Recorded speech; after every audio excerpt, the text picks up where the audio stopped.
Hello guys, in this video I'm going to show you how to create an event in the Facebook app. Yeah, before that, don't forget to subscribe and leave a comment down below, because at 10,000 subscribers I'm going to show you my whole YouTube revenue statistics and growth strategy. So without further ado, let's just jump right into it.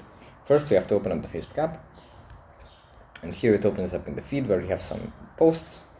From here we go into the top right corner, tap on the three lines. Then if we have this opened, we can just proceed, but before that we find these 8 buttons. We tap on see more, and then here we tap on events.